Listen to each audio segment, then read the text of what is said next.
Babaji Netralaya I హాస్పిటల్స్లో ఇప్పుడు LASIK లేదా పీఆర్కే సర్జరీ ఒక్కో కంటికి కేవలం 7,999 రూపాయలు మాత్రమే. లాసిక్ లేదా పీఆర్కే ఎవాల్యుయేషన్ ఉచితం.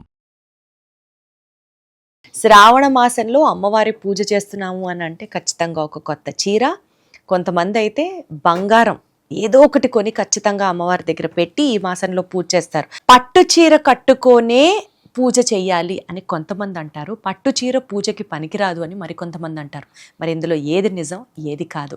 ఇదే అంశానికి సంబంధించి జ్యోతిష్య వాస్తుశాస్త్ర నిపుణులు ఉన్నారు మనతో, ధారా జయరామకృష్ణ శాస్త్రి గారు. ఆయన అడిగి తెలుసుకునే ప్రయత్నం చేద్దాం. అయ్యా నమస్కారం. నమస్కారం అమ్మ. మీరు అడిగినటువంటి ప్రశ్న కాస్త ఘర్షణాపూరితమైనటువంటి వాతావరణాన్ని తీసుకురాగలదు. కానీ యథా ధర్మశాస్త్రంలో చెప్పబడింది ఏమిటి అని అంటే, పట్టుచీర పూజకి పనికొస్తుందా? పట్టు పురుగును చంపి తీసినటువంటి కారణం చేత పట్టుచీర వాస్తవానికి పూజకి పనికిరాదు అని శాస్త్రం. ధర్మశాస్త్రంలో చెప్పబడింది పట్టుచీర ఎందుకు పనికిరాదు? పట్టుచీర పట్టు పురుగుని చంపి తీసిన కారణం చేత అది హింసాత్మక ప్రవృత్తిని ప్రేరేపింపగలిగేది. ఒక మనిషి ఒక పట్టుచీరని ధరించాలి లేదా ఒక పట్టుపంచ ధరించాలి అనంటే కనీసంగా 50 నుంచి 70 వేల పట్టుపురుగులు చనిపోతే ఒక చీర రెడీ అవుతుంది. ఏమంటే అలా చేయడం తప్పంటారా అని అంటే, వాస్తవానికి అన్ని జీవరాశుల్ని పెంచి అది పట్టుగా అభివర్ణించేంత వరకు దాన్ని చాలా జాగరూకతతో పెంచి అది వాటిని బ్రతికుండగానే మరిగే నీళ్ళల్లో పారవేసి అక్కడి నుంచి దారం తీయడం జరుగుతుంది. ఇలా హింసాత్మక ప్రవృత్తితో జరిగినటువంటి ఏ వస్త్రమైనా అమ్మ హర్షించదు అనేది శాస్త్రం చెప్తుందండి. కంచి పరమాచార్యుల వారు చంద్రశేఖరేంద్ర సరస్వతి మహాస్వామి వారిని నడిచే దేవుడిగా చెప్తారు. శంకరాచార్యుల వారు లేదా సాక్షాత్తు శంకరులే ఆయన స్వరూపంగా వచ్చారు అని అంటారు. వారి జీవిత కాలంలో కామాక్షి అమ్మవారికి ఏనాడు కూడాను అహింసా మార్గంతో వచ్చినటువంటి పట్టుచీర ధరింపచేశారే తప్ప విడిగా లేదంటే ఇలాంటి హింసాత్మక మార్గంలో ఉండేటువంటి పట్టుచీరని ఒక్కనాటికి కంచి కామాక్షి అమ్మవారి గుళ్ళో ధరింపచేయలేదు. కానీ ఇక్కడ కూడా మనం చాలా గుళ్ళల్లో, మన విజయవాడ అమ్మవారి గుళ్ళో కావచ్చు, లేకపోతే చాలా దేవాలయాలలో కూడా 10,000కు పైగా పట్టు చీర అయితేనే, మంచి పట్టు చీర అయితేనే అమ్మవారికి కడతామని చెప్తారు కదా. వాస్తవానికి ధర్మశాస్త్రంలో ఉన్న మాట కన్నా విరుద్ధమైనటువంటి భావం ఇది. ఏమంటే ఇంట్లో శుభకార్యం జరిగితే కొత్త పెళ్లి కూతురికి పట్టు చీర కట్టకుండా అసలు పెళ్లే చేస్తారా? వాస్తవం. అసలు పట్టు చీర అన్నది మన ఆడవాళ్ళకి, మన సంస్కృతిలో అదొక భాగం. తెలుగు తమిళ పరిభాషల్లో పట్టు అనేటువంటిది ఒక శుభానికి ప్రతీక. అది లేకపోతే ఇల్లు బోసిపోయినట్లే లెక్క. కానీ ధార్మికంగా సనాతన ధర్మంలో, ధర్మశాస్త్రంలో చెప్పబడింది అహింసా మార్గంలో ఉండేటువంటి పట్టు పురుగులు అవి రూపాంతరం చెంది సీతాకోక చిలకలుగా మారిపోయిన తరువాత దాని నుంచి తీసుకునేటువంటి విధానాన్ని వెనకటి ప్రాచీన కాలంలో ఆ విధానంలోనే చీరలు నేశారు, చీరలు ఏర్పాటు చేశారు. ఈ రోజుకి పోచంపల్లిలో నాకు తెలిసిన ఒక షాపు యజమాని గారు స్టిల్ ఈ రోజుకి కూడా అహింసా మార్గంలోనే పట్టు చీర నేస్తారు. కానీ అవి బాగుంటాయా అండి అని అంటే ఖరీదు ఎక్కువ. ఖరీదు ఎక్కువైన అందరూ అఫోర్డ్ చేసి కొనలేని పరిస్థితి ఉంటుంది. కానీ పట్టు చీర కట్టుకుని పూజ చేయాలా అని అంటే శాస్త్రానికి అయితే అసలు పట్టు చీర చెప్పబడలేదు. కొత్త వస్త్రం, నూలు వస్త్రం ధరించాలి. సరిగ్గా చెప్పాలంటే ప్రత్తితో చేయబడ్డ నూలు వస్త్రం ధరించాలి. ప్రతితో చేయబడ్డ నూలు వస్త్రం అంటే అది ఎంత బాగోదు కదండి, కాస్త హంగు ఆర్భాటంగా ఉండాలి, బాగుండాలి అన్నప్పుడు పట్టు చీరలను ఆశ్రయిస్తారు. శాస్త్రంలో పట్టు చీర కట్టుకుని పూజ చేయాలి అనేది ఎక్కడా చెప్పబడలేదు. రెండవది, అలానే ఈ పట్టు చీర అనేటువంటి అభ్యాసం పక్కన పెడితే చిరిగిన వస్త్రంతో అసలు దేవతార్చన కావచ్చు, లేదంటే గనక అమ్మవారి ఆరాధన కావచ్చు, అసలు చేయకూడదు. చిరిగిన వస్త్రంతో చేసే ఆరాధన అరిష్టదాయకం.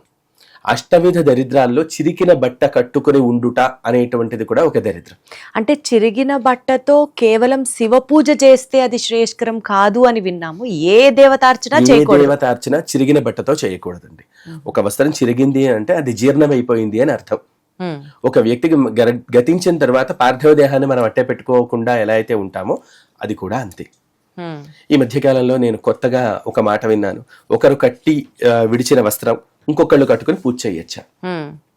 తల్లిగారు కట్టినటువంటి చీర కూతురికి ఇచ్చారు, వరలక్ష్మి వ్రతం రోజున కట్టుకోమ్మా అని. ప్రాచీన కాలంలో ఆవిడ పెద్ద ముత్తైదువుగా ఒక 20-30 ఏళ్ళు లేదా 50-60 ఏళ్ళు అదే చీర కట్టుకున్నాం, లేదా ఆ రోజుల్లో ఒక పట్టు చీర లేదంటే మీరు అన్నట్టుగా మామూలు చీర ఏదైనా కట్టుకుని పూజ చేసుకున్న చీర కూతురికి ఇచ్చారు. అది సెంటిమెంట్ గా, భావోద్వేగానికి. అది కట్టుకుని పూజ చేయొచ్చు అంటే టాటు అలా ఎలా చేస్తారు, పనికిరాదు అనే మాటలు అయితే అసంబద్ధమే. పెద్దవాళ్ళు అంటే తల్లి కావచ్చు, అత్తగారు కావచ్చు, వారసత్వంగా ఇచ్చేటువంటి వస్త్రాన్ని తీసుకోవచ్చు. ఎవరైనా ఇచ్చినటువంటి వస్త్రం అది పనికిరాదు, అంటే రీయూజ్డ్ పనికిరాదు. ఏమంటే మరి వీళ్ళు సౌభాగ్యాభివృద్ధి కోసం రక్త సంబంధీకులు కాబట్టి ఇంతవరకు శాస్త్రంలో ఉన్నది. చిరిగిన బట్ట పనికిరాదు, వాడిన బట్టతో కూడాను పూజ చేయకూడదు. అయ్యా వాడిన బట్ట అంటే ఉతికి ఆరవేసిన బట్ట పనికొస్తుంది. క్రితం రోజున ఒక చిన్న ఫంక్షన్ ఉందంటే ఒక 10 నిమిషాలు కట్టుకుని వెళ్ళాం, పెద్దగా ఏం నలగలేదు కదా, ఈ రోజు కట్టుకుంటే తప్పేమిటి? కట్టకూడదు. దీనికి ఏమండి బట్టకి కూడా నియమాలు ఉంటాయా అని అంటే బట్టకి కూడా నియమం ఉంటుంది. మార్కండేయ మహర్షి ప్రోక్తంగా, అంటే మార్కండేయ మహర్షి వంశీకులైనటువంటి పద్మశాలీయులు ఆ వస్త్రాన్ని నేసే విధానానికి కూడాను తిథివార నక్షత్రాదుల్ని చూసి నేస్తారు. ఈ రోజుకి కూడా చాలా చోట్ల పవర్ లూమ్స్ అనేటువంటి కారణంతో కొన్ని వందలు వచ్చినా కొంతమంది కేవలం వాళ్ళ వంశవృత్తిగా ఫాలో అవుతున్న వాళ్ళు మనకన్నా ఎక్కువ తిథివార నక్షత్రాదుల్ని ఫాలో అవుతారు. అంతే పద్ధతితో నేయిస్తారు. వస్త్రం చిరిగితే ఆ చిరిగిన వస్త్రాన్ని పక్కన పెట్టేస్తారే గాని ఏముంది కొంచెం చిన్న డాగే కదా అనేసి అతుకు వేసి అమ్మాలని చూడరు. ఎందుకనంటే దానిలో ఉండేటువంటి తప్పు ఏమిటి అనేది వాళ్ళకి తెలుసు. వాళ్ళ మార్కండేయ మహర్షి భావనార్షి సమేత భద్రావతి సమేత భావనార్షి స్వామి గాని లేదా మార్కండేయ మహర్షి గాని వీళ్ళు ఆ వర్ణానికి కొంత గొప్ప ప్రాతినిధ్యాన్ని ఇచ్చారు. ఇలా చెయ్యాలి, ఇలా చెయ్యకూడదు అనేటువంటి నియమాన్ని చెప్పారు.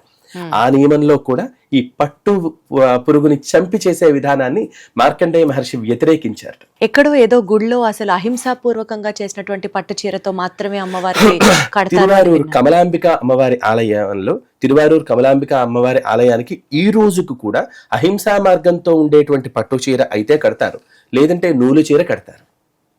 అంతే తప్ప మీరు 1,00,000 రూపాయలు పెట్టి నేను చీర కొన్నానండి కట్టండి అని అంటే అర్చక స్వామి వారి పాతాలు తాగిచ్చి ఇచ్చేస్తారు.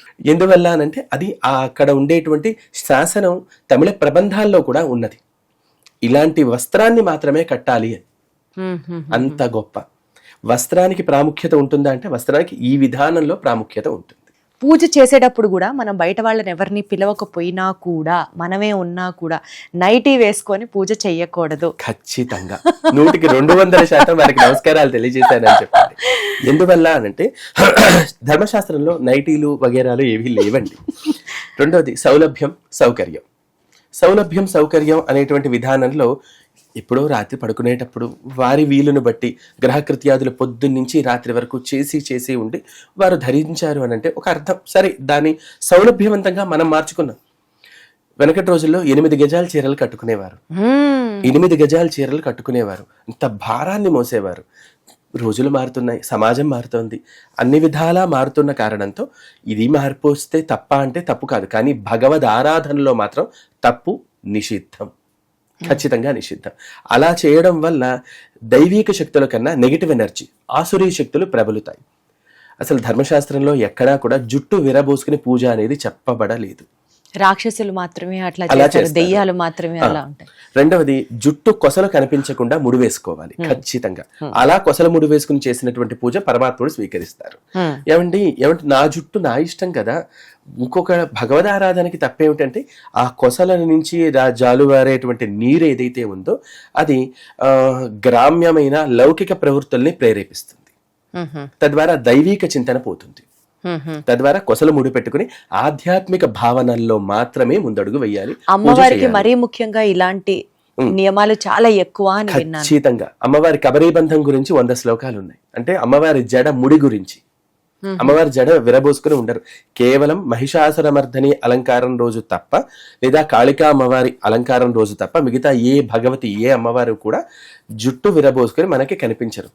ఇవాళ రేపు అవేవో ఏఐ జనరేటర్ అందులో అన్ని అలాగే ఉన్నాయి.